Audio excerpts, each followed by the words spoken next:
hari ibintu Mm. abantu badukurikiye bagomba kumenya. Mm. Abantu bakwiriye kuva mu kintu kimeze nk'ikigare Mm. cyangwa ikinwanwa bakamenya ahantu ubuzima buri kwerekera. Mm. Uko byagenda kose hari umugambi uremereye Mm. kandi wamaje gutegurwa n'abanyembaraga Mm. b'ibikura nkota Mm. bafite ububasha bahawe na Satani ku kiremwa muntu. Mm. Uwo mugambi ni uwo guhitana 2/3 by'abantu. Mm. Kiremwa muntu bagahitana 2/3. Mm. Ni umushinga ukomeye cyane Mm. wa Satani Mm. wo kwica nibura 2/3 Mhm. by'abatuye isi. Yeah. Ngo ndavuga mu bihugu hose, iyo tuza kuvuga 2/3 ntabwo ari umubare muto. Mm. 2/3 ni umubare munini, biba bisobanuye ngo nibura Mm. ahantu hari abantu 15, Mm. abantu 10 bagomba gupfa. Mm. Cyangwa urugo rurimo abantu 3 Mm. hagomba gupfa 2 hagasigara umwe. Yego. Ubwo ni ukuvuga ngo mu rugo harimo umugabo, umugore, hakabamwo n'umwana. Mm. Bisobanutse ngo hashobora gusigara umwana cyangwa se umugabo cyangwa umugore. Mm. Iki ni icyago isi y'umwijima irimo gutegura. Mm. Turaza no kubasobanurira Yego. inzira ibi bintu bigomba kunyuramo. Yego.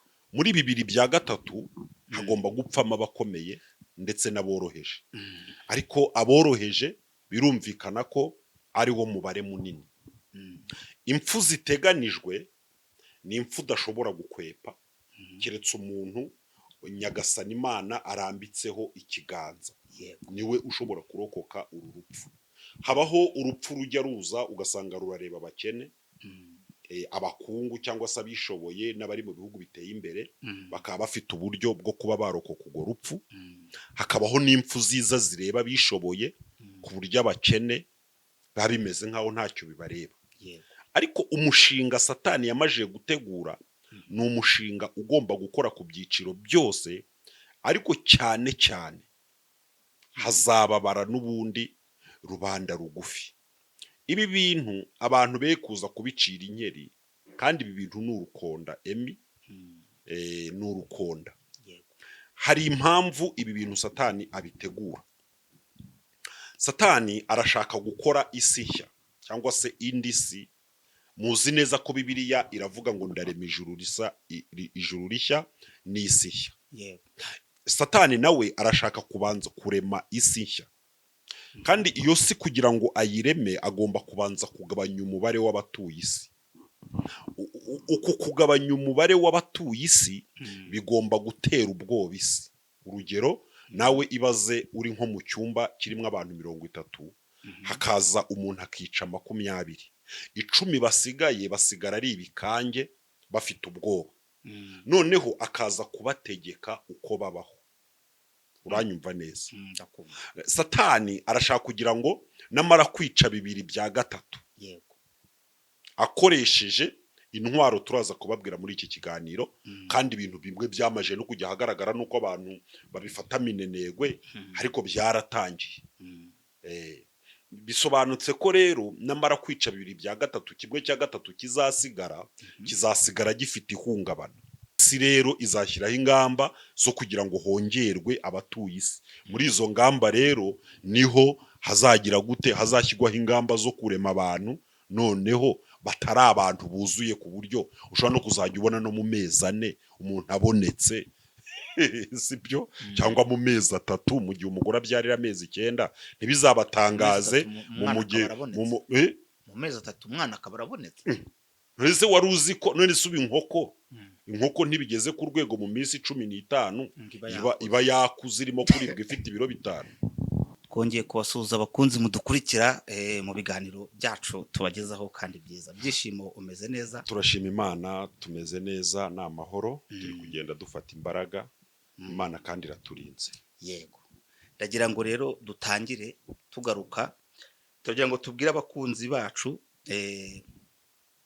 ibihe bigoye ikiremwa muntu kirimo kugenda akinjiramo. Ndagira ngo nka pasiteri ndetse ukaba umuhanuzi ukaba n'umusesenguzi, kuko ubwo bubasha bwose urabufite. Ibi bihe bigoye byugarije ikiremwa muntu wabisesengura ute, wabihanura ute, urabivuga gute? Yego.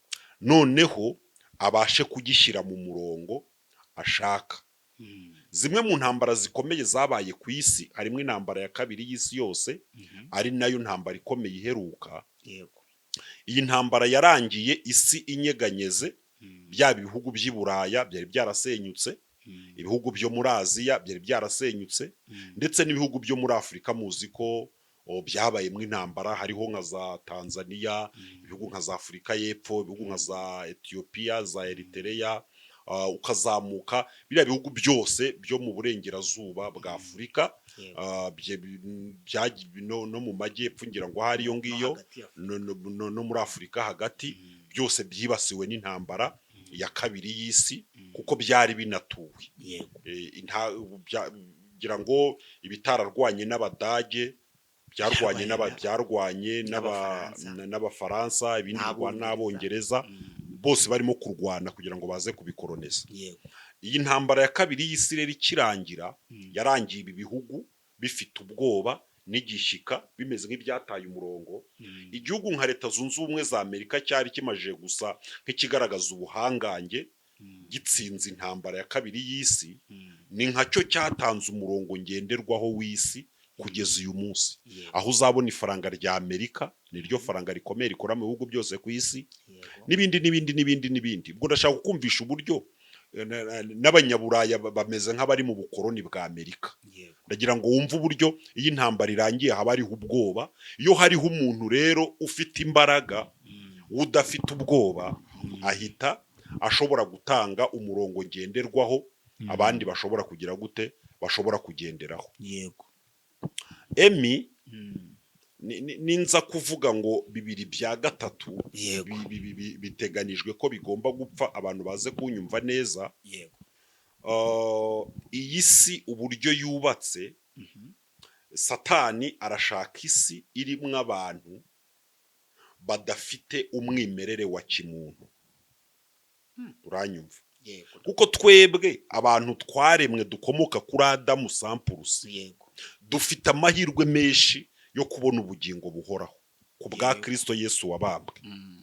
Kubera yuko muri twebwe harimo ubumana, uko byagenda kose. N'ubu uyu munsi ninjiye muri mama akajya muri nyina, nyina akajya muri nyina, twese twakomeza ukaza gusanga umuntu wa nyuma yinjiye muri Eva. Kuko bose bakomoka muri Eva. Eva nawe akinjira muri Adamu, Adamu nawe akajya mu Mana. Sibyo? Aha niho bita bigaragara ngo baba babi n'abeza, twese dufite ibisanira by'ubumana. Niyo mpamvu mu bantu ntawe uba mu biteka. Umuntu yigwa yica abantu, ariko yagera mu rugo iwe agaseka, agaterura abana. Sibyo? Mbese umuntu aba mubi mu bantu igihumbi, mu bandi igihumbi akaba mwiza. Ariho Umunyarwanda avuze ngo nta murozi ubura umukarabya.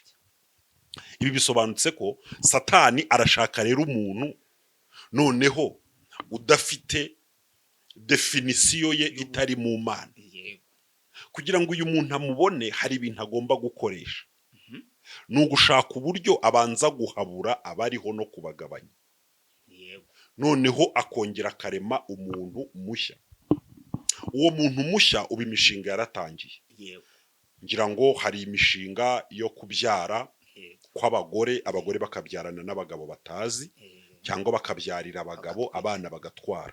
Aho umugore ashobora gutegwa intanga zivuye mu mugabo, asomye mu gitabo akareba amafoto, agahitamo, ntabwo azi niba ari dayimoni, ntazi niba ari iki, ariko akavuga ati uyu mugabo ni bogari, afite imyaka iyi, yize amashuri aya, uyu ndamubyarira, cyangwa se afite intanga nziza.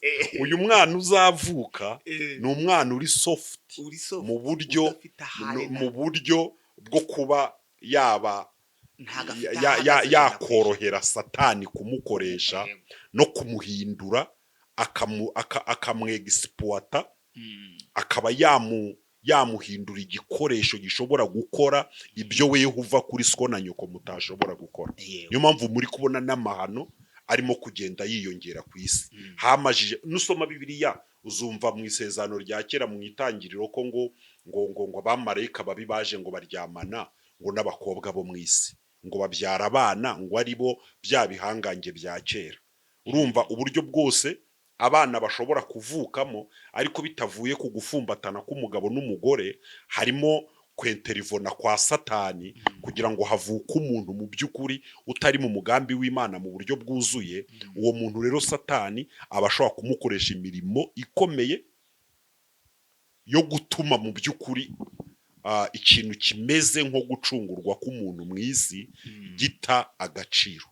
urumva uwo muntu ashobora kuba afite ubunyangingo bw'umuntu nka 50%. Noneho hariho ubundi buryo ngira ngo abantu bashobora kubavoma intanga bakarerera abana mu byuma.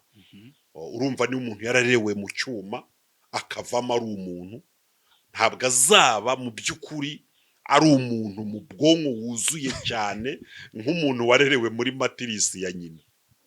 Hariho n'ibindi abagore babyara abana akajya kumureresha, bakajya bamukamira amata cyangwa bakamukamira amashereka nyina ntamuheke. Ibi bintu byose ubundi bifite icyo bisobanuye ku kiremwa muntu.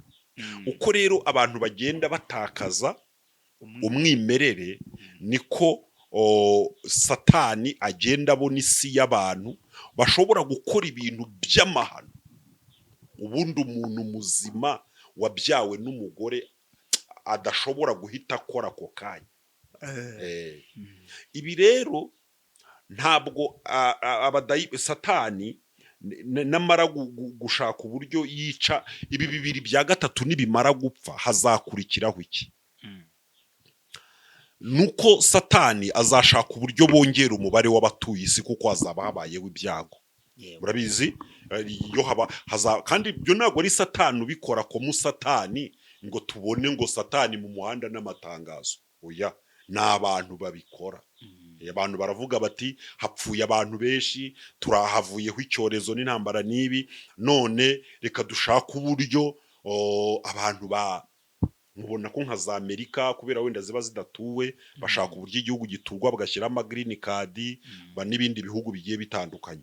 None ibihugu bituwe cyane bigashyiraho uburyo bikumira abantu binjira muri ibyo bihugu. Sibyo, hari n'ibihugu biteye imbere inkoko irajya imara n'amasaha. Ngira ngo mu Bufaransa bari kuvuga ko inkoko bagiye kugera ku rwego inkoko mu masaha 15 iba yavuye mu mushwi yabaye inkoko y'ibiro bingahe abantu bagomba kurya.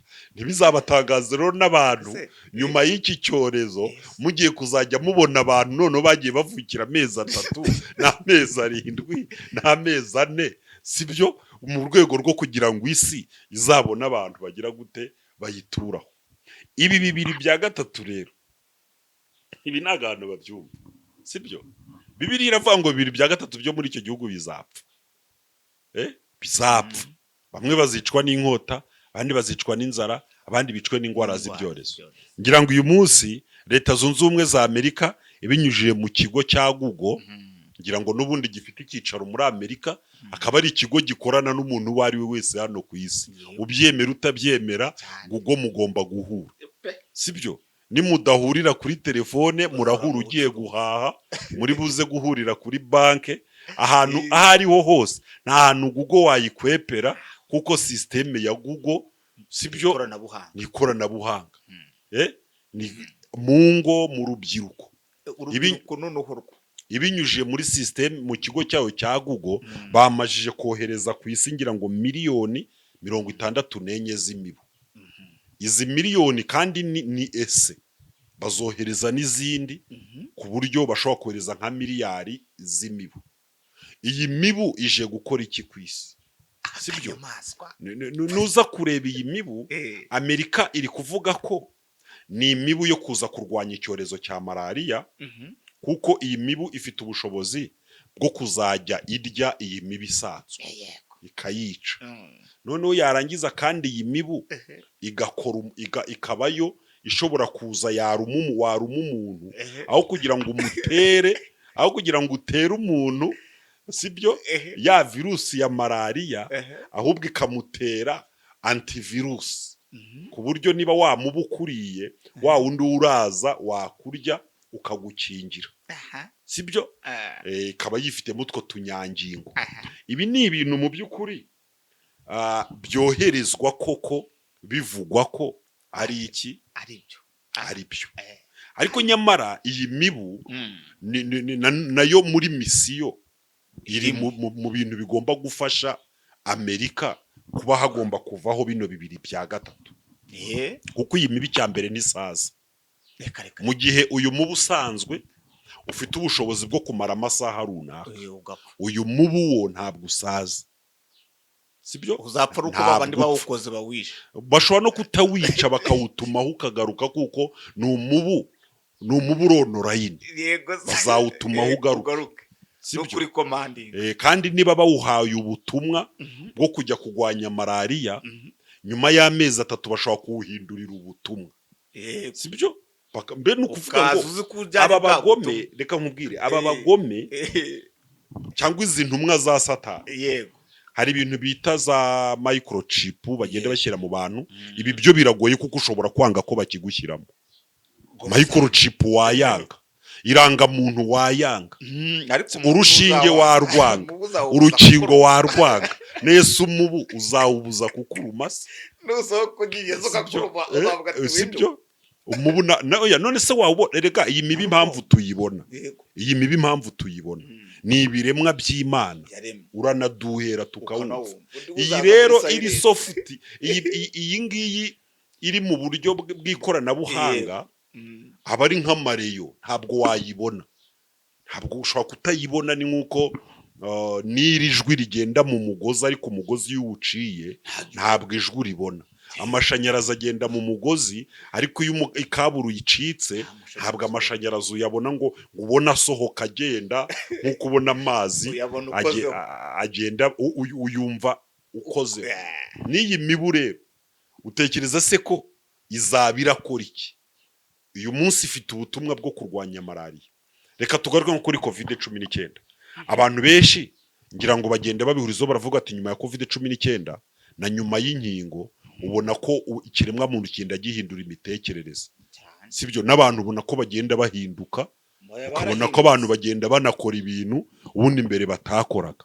Ibi byose abantu barasesengura bakavuga bati ubu bugome abantu bari kugira, iyi miterere abantu bari kugira, imico abantu bari kugira, imyifatire abantu bari kugira iteye ubwoba. Abantu bari gukora ibintu biteye ubwoba. Uri kujya kubona ukuntu umugore aje hano kuri kamera akavuga ati ndashaka umugabo, ati igihe maze ntarongorwa, ati ngewe ndapfuye, ati bagabo mu ntara zose ndatabaje, uwumva yashobora kurongora ati naza ndongore. Ukumva undi araje aravuze ati undi ukumva araje aravuze ati nshaka umugabo ndongora akagezayo, ati ku buryo numva.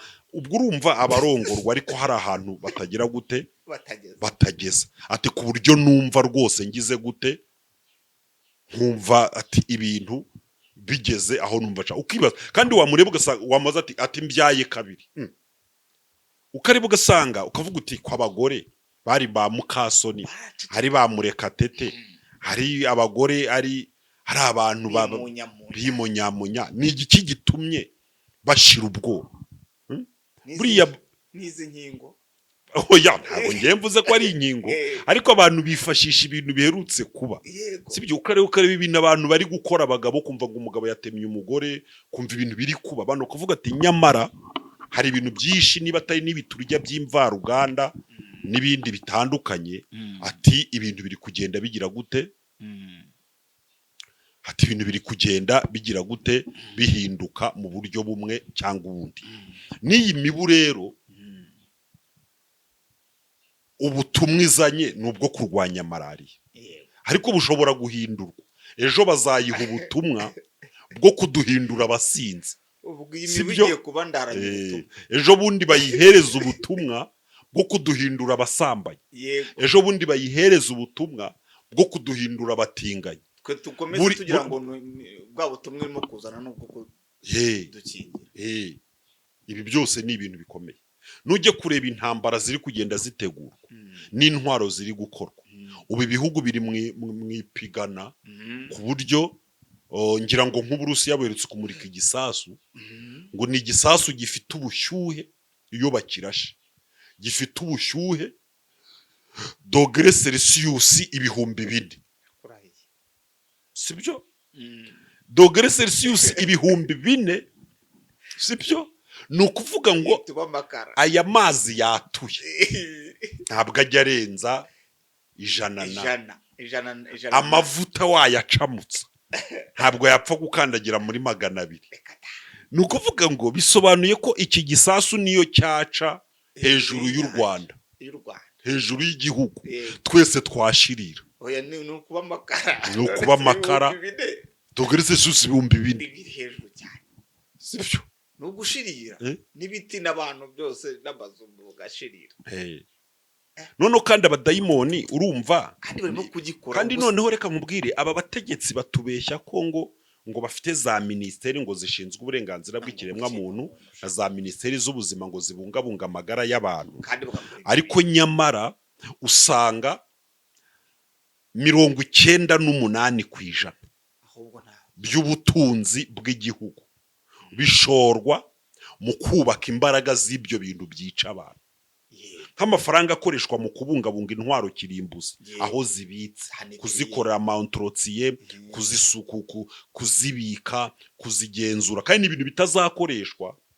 Amafaranga ashorwa mu bushakashatsi, amafaranga ashorwa muri izo ntwaro n'ibyo bintu byose ni amafaranga y'umurengera menshi ku buryo aramutse ashowe muri za ministeri z'imibereho myiza y'abaturage, muri minisante, mu burezi, wasanga abantu bo kwisi baguwe neza. Ariko ibyo kubera ko shitani arashaka ko abantu bapfa, abantu babayeho neza bahimbaza Imana none.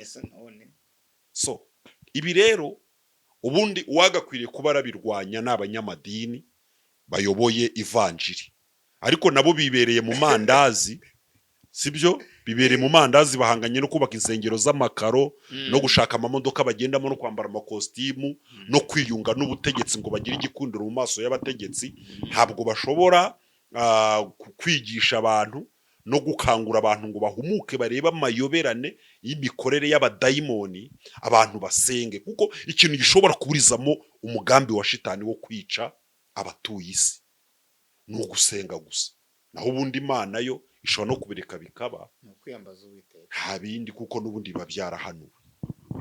Emi rero turagira ngo tunabwira abantu basenge aho baba baherereye ku isi hose, bakunde kuba mu bihe byo gusenga, kuko uko bizagenda kose nta kindi gishobora gukoma mu nkokora ibikorwa bya gishitani uretse imbaraga z'abera.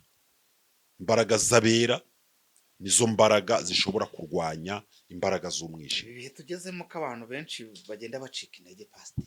Nyine Bibiliya iravuga ngo imbaraga z'abera zizamenagurwa. Ibyo nabyo ni ibyahanuwe, n'ubundi tugize imbaraga ubwo twaba tutari mu bihe bya nyuma. Ibihe bya nyuma nyine ikigomba kubiranga nuko abera bacike, ariko ntibikuraho ko ari abera, sibyo? Ariko imbaraga zabo zizamenagurwa. Ariko utwo waba usigaranye twose dufate turwanye Satani. Bibiliya avuga ngo murwanye Satani azabahunga, mwegera Imana nayo izabegera. Kandi abashumba bavemo amakositime n'amakaruvati, sibyo? Biyiriza ubusa basenge. Basenge barwanye Satani. Ntabwo kurwanya Satani ari ugushyiraho amateleviziyo n'amaradiyo no kwambara amakositime no gushyira amakaro. Reka n'isengero ngewe banazifunga zose, abantu bakajya mu ngo bakarwanya shitani, nibi byose bikavaho, tukanihisha tukarwanya shitani, tukamurwanya atatubona. Kuko bugerega, kuko umwanzi arebe abasirikare iyo barwana, abasirikare iyo barwana barihisha, iyo barihisha, iyo wajimajije kujya ahagaragara gahanga aduye arakamera. Nayo mpamvu ubona ni igise kisha abapasitoro kiturangije, nuko twagiye ahagaragara. Pasitoro arazwi, abashumba barazwi, abaposo barazwi, urumva baratamitswe, abandi barazengereye, karabaye. So reka rero tunasoreza ahangaha, nibajye mu ndaki basenge, nta bindi. Imana izabafasha.